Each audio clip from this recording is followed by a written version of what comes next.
अस्सलाम वालेकुम viewers, welcome to our YouTube channel programming with Abdul Kuddus. तो आज हमारा टॉपिक होगा सॉफ्टवेयर डेवलपमेंट लाइफ साइकिल का, SDLC।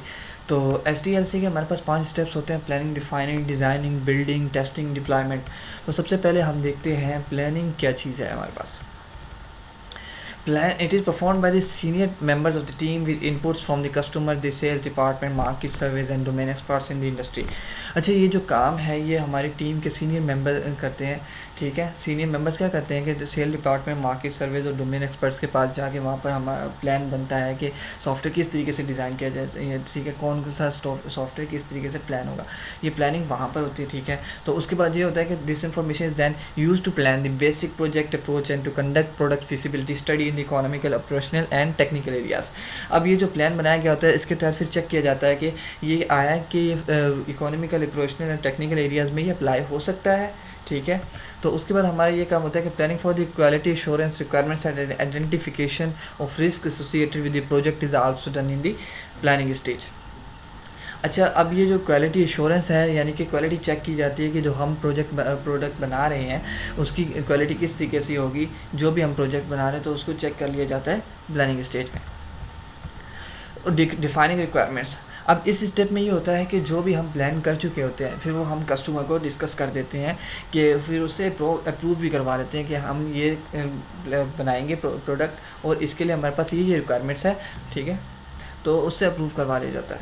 तो this is done through SRS, software requirement specification, यानी कि इसमें सॉफ्टवेयर रिक्वायरमेंट स्पेसिफिकेशन स्टेप का नाम होता है। ठीक है, इसके अंदर यानी हम कस्टमर से अप्रूव करवा चुके होते हैं। डिज़ाइनिंग द प्रोडक्ट आर्किटेक्चर, अब इसके अंदर क्या होता है कि जो भी हम प्रोडक्ट का प्लान करते हैं फिर उसको डिफ़ाइन भी कर चुके होते हैं, अब डिज़ाइन करना होता है। अच्छा, based SRS use the more than one design approach for the product architecture is proposed and documented in DDS, design document specification. अच्छा, अब इसके अंदर क्या होता है कि सॉफ्टवेयर रिक्वायरमेंट्स जो भी होती हैं उसके तहत फिर हम अपना डिज़ाइन बना देते हैं और एक डिज़ाइन नहीं तैयार किया जाता, फिर 3 से 4 डिज़ाइन तैयार किए जाते हैं ताकि चेक कर लिया जाए कि कौन सा बेस्ट है। This DDS is reviewed by all important stakeholders and based on the various parameters as risk assessment, product robustness, design modularity, budget and time constraints. The best design approach is select for the product। अब इसके अंदर क्या होता है कि जितने भी यानी कि स्टेक होल्डर्स होते हैं, स्टेक होल्डर्स तो वो होते हैं यानी कि जो भी माहिर होते हैं प्रोग्रामर, उनको फिर चेक करवा दिया जाता है ऑफिस वगैरह में या जो जहाँ पर भी होते हैं वो लोग। ठीक है, तो फिर वहाँ पर उनको बता दिया जाता है, फिर वो चेक करके बताया था कि इसमें कोई रिस्क असेसमेंट तो नहीं है। ठीक है, यानी कि कोई किसी किस्म का मसला तो नहीं होगा। प्रोडक्ट रोबस्टनेस यानी स्ट्रॉन्गनेस चेक की जाती है प्रोडक्ट की कि कितना आपका प्रोडक्ट स्ट्रॉन्ग है। ठीक है, फिर design modularity, budget and time constant, ये सारी चीज़ें उसके अंदर देखी जाती है। फिर बजट देखा, मुनाफा देखा जाता है कितना है इसके अंदर। ठीक है, और टाइम कितना रिक्वायर्ड है इसके लिए। फिर उसमें से ये होता है कि जितने भी आपने 3 से 4 मॉडल बनाए होते हैं प्रोडक्ट बनाने के लिए डिज़ाइन किए होते हैं, तो उनमें से फिर एक सिलेक्ट कर लिया जाता है स्टेक होल्डर्स की जानिब से। Building and developing the product, फिर किस तरीके से प्रोडक्ट बनाया जाता है, डेवलप हो जाता है। फिर ये स्टेप नंबर 4 है कि बिल्डिंग और डेवलप किस तरह से होता है। In this stage SDLC the actual development start and the product is built.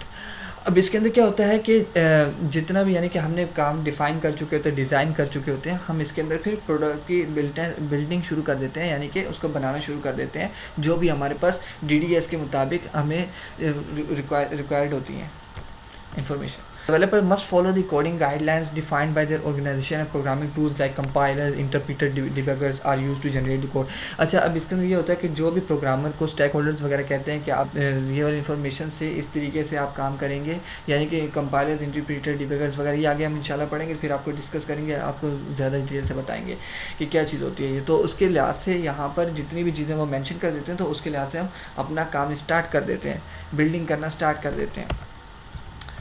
अब आता है हमारे पास टेस्टिंग द प्रोडक्ट, फिर प्रोडक्ट को टेस्ट किया जाता है। This stage refers to testing only stage of a product where product defects are reported, tracked, fixed and retested until the product reaches the quality standard defined in SRS। अब यहाँ पर check कर लिया जाता है कि सारे जितना भी चीज़ें हैं यानी कि वो रीटेस्ट की जाती हैं, दोबारा से चेक किया जाता है, अगर कोई एरर आता है तो उसको फिक्स किया जाए। Deployment and maintenance, product is release formally in the appropriate market. अब ये प्रोडक्ट जो है हम डिज़ाइन करके सारा कुछ बिल्ड करके फिर हम मार्केट में ले जाते हैं, फिर वहाँ पे जाके हम इसको रिलीज़ कर देते हैं। अच्छा, after the product is release in market it's maintenance is done for the existing customer base. अब ये अगर ये मार्केट में रिलीज़ हो जाता है प्रोडक्ट, तो उसकी यानी कि जितनी मेंटेनेंस होती है फिर वो कस्टमर करवा सकता है।